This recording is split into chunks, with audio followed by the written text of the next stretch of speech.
What we want to raise awareness on this particular campaign is dyslexia. Because the actual track called Revolver Soul was initially called Revolution Soul. And Godwin Mofford, God bless him, F-O-N-K, who was a genius, my right-hand man in the kind of sonic groove department, mistakenly, because he's dyslexic, couldn't spell revolution, so he put Revolver Soul on the CD when we first did the track. This is two and a half years ago. And everyone went, that's really good. So it didn't really, there was no connection with the Beatles thing, but obviously, we owe, Alabama 3 owe the Beatles a hell of a lot of, you know, money for inspiration and for Yoko Ono, basically. We've recorded this new album independently because the last record label we had were not prepared to allow me and Dwayne and everyone else in the band to spend 2.5 years getting really out of it in the studio and messing around making noises. So we decided to go out alone on this one and you know, indulge our kind of our deepest fears and fantasies. But I think the album does reflect a certain reaffirmation of spirit, and Alabama 3 very much celebrate the collapse of the record industry, and I think any band in our cult status position is beholden upon them to not kind of suck fucking dick for no fucking devil in a record label and set up your own fucking company. I woke up this morning and joined the RMT. I'd rather die on my feet than live on my knees, because our poverty is theft and the truth will set you free. I'm down with Bob Crow, put your barricades for you and me. Yeah, we are involved with RMT. I think the most funky, renegade, rabble-rousing lefties on the planet at the moment. We're happy to associate with a trade union that can still, by threat of a collective strike, and by the way, the House of Lords ruling was a load of bollocks, right? Saying that those signatures are not correct, so there's therefore not a dignified ballot. That's fucking rubbish. Usual establishment shit. But like I said, we're very happy to be associated with a union that can shut the fucking country down and cause industry lots of money. But they're very good friends of ours. He's on the 12-step plan as well, isn't he? Bob Crow's on the 12-step plan. But I mean, any resistance movement worth clout we'd like to be associated with. You've got some interesting guests on this album, I do believe. Shane McGowan's dropped in on it. It's an interesting bit of footage. I think we're going to be Jake Parker from who just won an Oscar for his music he did with David Bowie's son called Moon. He did the soundtrack for that. He did all the string arrangements on the album. Got Tenor Fly, Daddy Freddy, Rebel MC legends from the kind of reggae drum and bass kind of.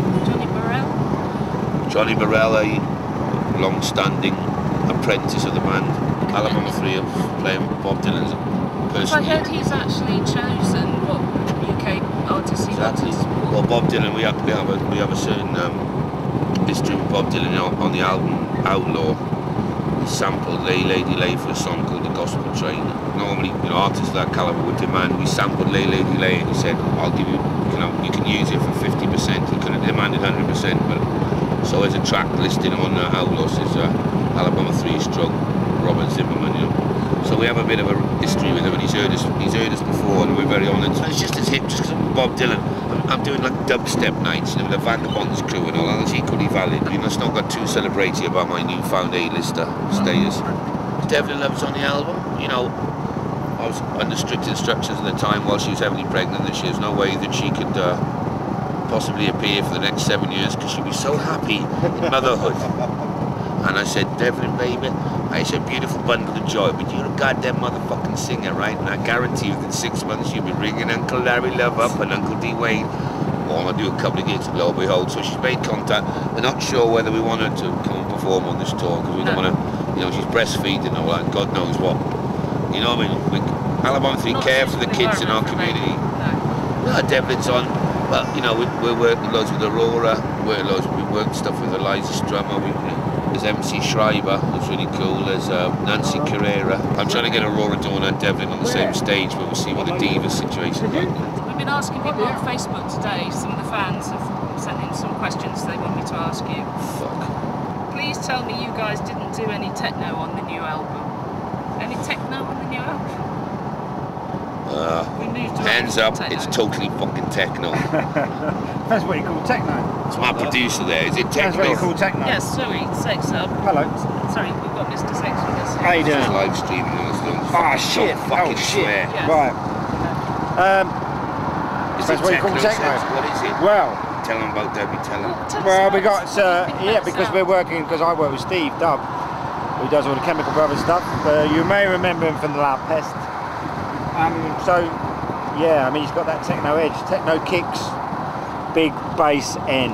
So if you don't like that, you shouldn't be coming to see the band anyway. But I mean, what are you saying about? I mean, it depends what you call techno, like I say. What do you call techno? The new album. The new album. No, there's a bit of everything. A bit of country, there's a bit of rock, you know, like as ever. It's a little different, I'd say it's a little different. Having been involved with the band for some time, it's a little different to the rest of the stuff, and I think it needs to be. If I had to use one word, maybe I shouldn't use in the wrong way, but it's blacker in both ways. A bit dark, as La Peste, but quite black in the rhythmic front, I would say. And with a few guests like Tenor Fly, but I'm very funny with that stuff because I wanted to make it has to be good for me, you know. So tracks like Hostage and stuff are great, and I think the involvement of Godwin with the programming and lots of different people programming for the bass was good. Why we wanted to be involved as well was because it was very much because they were on their own. There's no big record companies, and there's a different way of working really. Whereas you didn't have to necessarily just, okay, this is what you got, right, let's put the studio, go in, mix it, finish it, you know, we could do it and see what it needed and send it back to be fixed. I mean, there was a fluidity in the recording process, which is, I thought was, you know, the start of what should be revolutionary activity for musicians this day and age, which is, you know, your file sharing, whatever you want to call it, but your end product is not defined until you have the necessary components in, and the necessary components, i.e. your engineers and people like that, like Segs says, don't have to be tied down to a particular time scale now. In terms of this industry now, if you work it right, you can share. What was joyous about Revolver Soul was the ability to do a couple of tracks and jams, send it to him and Debbie, and then send it to Godwin, and there'd be little elements developing, and everyone was very democratic about that process. So there's no kind of hard and fast rules, who is a producer, who's a mixer, who's doing this. One of the things that me and him started actually having to get together was the file sharing, which is a thing we've always had to do that, but not in the same way as, it wasn't as important. That speed. Now it's very important that everybody's like on the case with that, you know, and that's embraced, that all the different people, he always has loads of people on the album. Yeah. And I think working at Jam, very integral as well.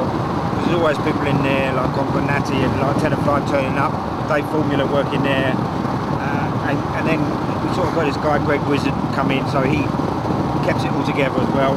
And then again sending it over to Steve, and him having this completely outside view of it, you know, like could be like, that's great, or what the F's that, you know what I mean? Which is good, because it's sort of a reaction to a file, you know, as opposed to being involved on every step of the way. And I think a lot of kids are, you know, making music like that, so it reflects that.